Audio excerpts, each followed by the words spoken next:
Magandang araw po, welcome po sa aking channel, Love9 TV. Patalasasan po, meron po ba kayong mga properties na napapabayaan or non-performing assets? Plan nyo ibenta, pero wala kayong oras sa pagbenta nito. Kung ito'y pagkakatiwala nyo po sa amin, tawag lang po kayo sa aking numero, usap po tayo, gawin ko po ng video for free. Yes, libre po, wala po kayong babayaran. Tutulungan pa namin kayong mabenta ang inyong property.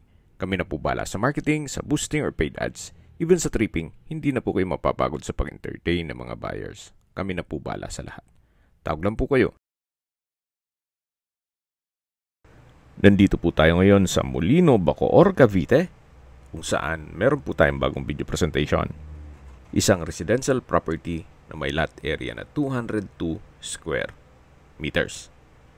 Ito po'y titulado, buhay po ang may-ari, kaya wala po kayong maging problema sa documentation o sa transfer ng title. Nasa loob po ito ng isang subdivision kung saan napakatahimik po ng lugar at napakalapit po sa mga business establishments. At ang kagandahan pa po dito, ito'y flood-free area. So, nandito na po tayo sa carport, nakakasya po ang dalawang sasakyan at naka-tiled flooring na rin po ito. Matatanaw po natin yung main house at meron pong guest house. May aircon, then toilet and bath, at malaki naman po ang espasyo nito. So, depende po sa inyo kung anong maging purpose nito. Pero maganda pa rin kung sakali may bisita kayo, at least pwede sila dito. May maliit na kitchen countertop na may sink and faucet. Then yung glass window ay may blinds. Naka-tile flooring na rin po ito. Then mayroon pong double deck. Then may coffee table. Maayos din po ang pagkapintura ng ceiling at wall. At dito naman po yung toilet and bath, na kung saan may hand wash basin, water closet, then meron pong shower. Actually, kung hindi nyo naman kailangan, possible pong maging income generating ito. Pwede nyo pong paupahan. So, depende po sa magiging purpose nyo. Kung malaking pamilya kayo, magagamit nyo po ito.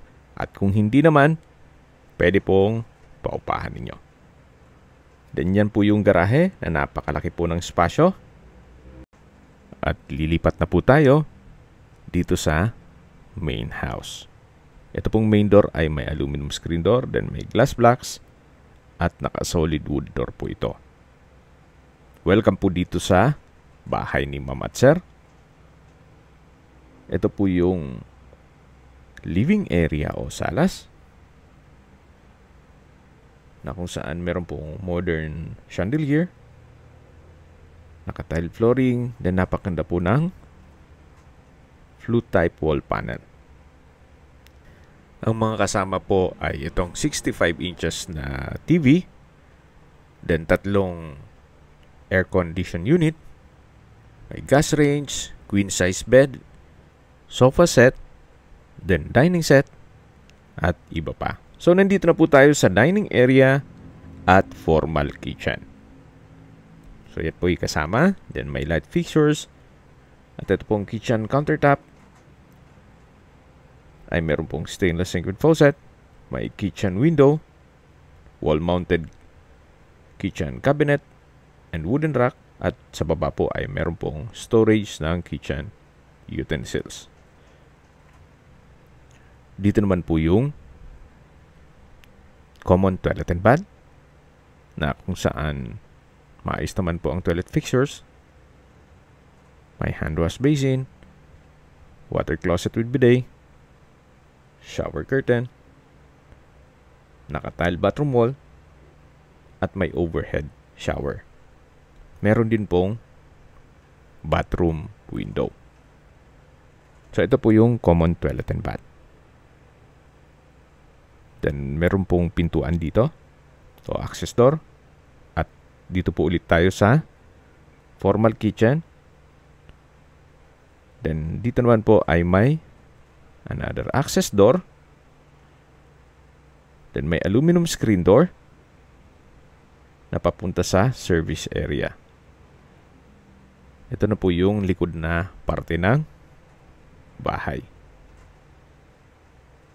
So balik po ulit tayo dito sa loob. Yan po ulit yung kitchen, dining area. At matatanong natin yung living area. Bago natin i-check yung master bedroom, ito munang unang kwarto. Na kung saan malaki naman po ang spasyo nito. May blinds ang window glass at maayos po ang pintura ng ceiling at wall. Then, ang kagandahan dito, meron po itong sariling toilet and bath. Na kung saan maayos naman ang toilet fixtures, may hand wash basin, water closet with bidet, naka-tile bathroom wall, at may hot shower set. Meron din pong wall-mounted na steel rack. So, yan po yung toilet and bath dito sa first bedroom. So, yung aircon po ay kasama at meron din po itong wardrobe. Paglabas po natin, yan po yung living area. At ito naman po yung hindi po natin ma-check gawa ng meron pong tao sa loob. At upon tripping, ma-check na po natin yan. So, yan po ulit yung main door. At dito naman po yung master bedroom. Check po natin. Pasok po tayo. So, meron pong sitting room. Naka-tile flooring. Then, may display cabinet. I don't know kung isasama nila yan. Then, meron pong accordion. O partition. Meron pong couch. Then, side table. Yan po yung accordion. Then, ito na po yung mismong kwarto o master bedroom. May wardrobe. Modern design chandelier. Tile flooring. Then, maayos din po itong pintura ng ceiling at wall. Meron na ring aircon. At may sariling toilet and bath. At maayos naman po ang toilet fixtures nito. So, naka-tile bathroom wall, may overhead shower. Then, meron pong water closet with bidet. So, kumpleto din po. So, yan po ulit. Tunghayan nyo itong master bedroom. Yan yung accordion o partition. Ito yung sitting room. At habang pinagmamasdan nyo po itong paligid, pag-usapan natin ang distance, location, at travel time. Mula po sa Save More Market, ang distance is 270 meters at ang travel time is 2 minutes at iba pang business establishments. Ganun po kaganda itong lokasyon ng property. Accessible po sa lahat. At mula naman po sa Molino Road, ang distance is 900 meters at ang travel time is 4 minutes. Mula naman po sa Paseo de Bacoor, SNR, Wilcon Depot, Local Mall, at Cavite East Medical Center, ang distance is 2.3 kilometers at ang travel time is 7 minutes. At yan po yung lagi kong binabanggit sa inyo na dapat nyo i-consider sa paghanap ng property, yung meron pong malapit na hospital. Hindi ko naman po sinasabing sakit din kayo. Yan naman po for emergency purpose lang naman. At mula naman po sa mga schools at colleges, gaya ng University of Perpetual Health System, Delta, ang distance is 1.3 kilometers at ang travel time is 5 minutes.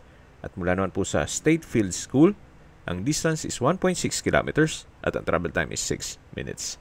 Kung manggagaling naman po sa Manila o sa airport, ang distance is 20 kilometers at ang travel time is 44 minutes. Opo, napakalapit lang po dito sa Metro Manila. Ganun po kaganda ang lokasyon nitong property. Okay, sa presyo na po tayo. Binebenta po ito ni owner sa halagang 9.9 million pesos net. Ibig pong sabihin, si buyer na po ang sasagot sa lahat ng taxes at expenses with regard to documentation. At kung negotiable, slightly negotiable na lang po yan. Kung may mga katanungan po kayo, tawag lang po kayo sa aking numero. At sa mga kababayan naman natin na sa ibang bansa, meron po akong WhatsApp, Viber at Telegram.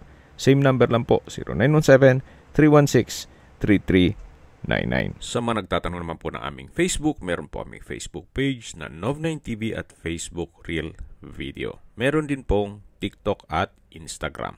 May ibang YouTube channel po kami, the Nov9TV channel, Nov9TV Listings, Nov9TV On The Spot, Nov9TV Updates, at Nov9TV House Rental.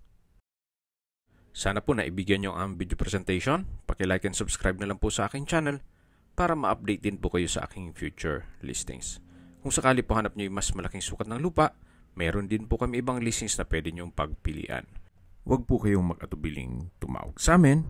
Then, let us know your budget para malaman namin kung anong property pwede naming ilog sa inyo. Sa lahat pong viewers, subscriber at nagtiwala po sa amin, salamat po sa suporta.